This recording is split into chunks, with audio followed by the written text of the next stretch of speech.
Okay. Then we get to some final thoughts about the merging.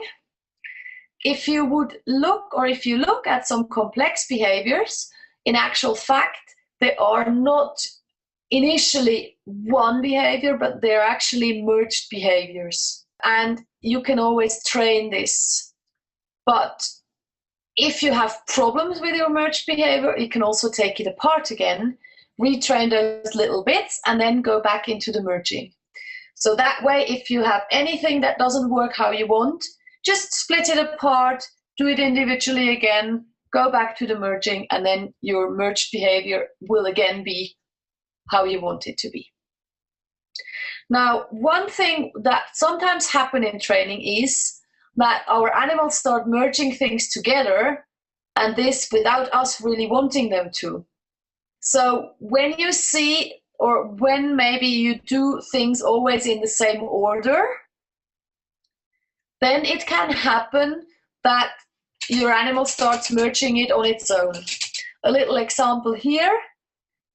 Let's say you've done a lot of times, you asked your animal to sit and then to give the paw. If you do that often and often again, what can happen is that after a while, your animal is sitting down and at the same time already lifting its paw. Some breeds do that almost already naturally. So if you have a Dalmatian, this would not be something I would teach it, because you would probably rather want to merge, sit, and push front legs to the ground. But just that you keep an eye on those sort of unwanted mergings, because they happen more often than we think. Now, I think merging is a great way of finding some new training challenges for you and your animal. Multitasking is harder than just doing one thing at a time. So you probably know that from your own experience, and it's the same for our animals. Therefore, if I want to keep my animal occupied, if I want to make sure that it's mentally stimulated, then you could just do some mergings for the fun of it. Because by doing so, you offer them some new things to think about, and then hopefully that gets them happy and motivated again. And as I said, always keep your eyes open for those unwanted mergings. And if you notice one, then try to unmerge them by not asking them one after the other too often. Okay.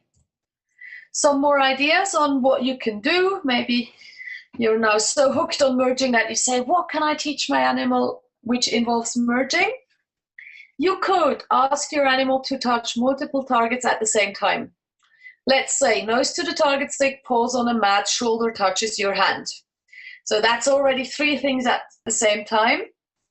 Not that easy to do, and you will see that they will start thinking on how they can coordinate their body in that way. Or chin on one hand, paw on the other hand. Then again, they have to sort out their balance on how to do this without falling down. The picture you see on the top, there you see a dog that has actually 4 paws on 4 different pods. Again, they need to sort and organize every paw individually to end up standing there. And if you've ever tried to teach your animal something like this, you know that this isn't a task they usually can do within 5 minutes, but they will take some time. And again, you could teach your dog left paw on one pod, right paw on the other, and once you can do this, you can merge those 2 together, and then you can do the same with the hind legs. Then you can teach your animal to balance an object on their heads. Here on the picture you see a dog who's balancing a hat, but it could also be a little cup or a little bone or a treat or whatever. And you can do this while they're standing, that's the easiest. Well, actually maybe while they're laying down or sitting is the easiest. Standing might already be a bit harder. Then you can teach them that they can do that while they're walking. And if you've ever tried to balance a little cup on your head while walking forward, you know how hard that can be. Or you can even teach them to do a bear, which is sort of sitting on the hind legs with the front legs in the air, and then balancing something on the head.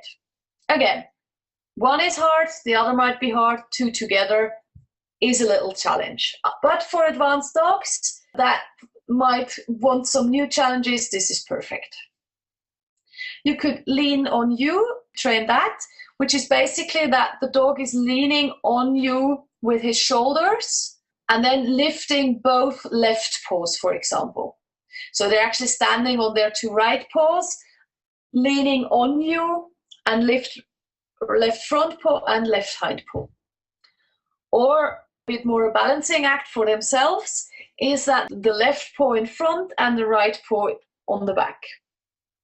Again, you can try it yourself and then see how easy or how hard it is, and then depending on that, take a bit more time how to teach it to your dog.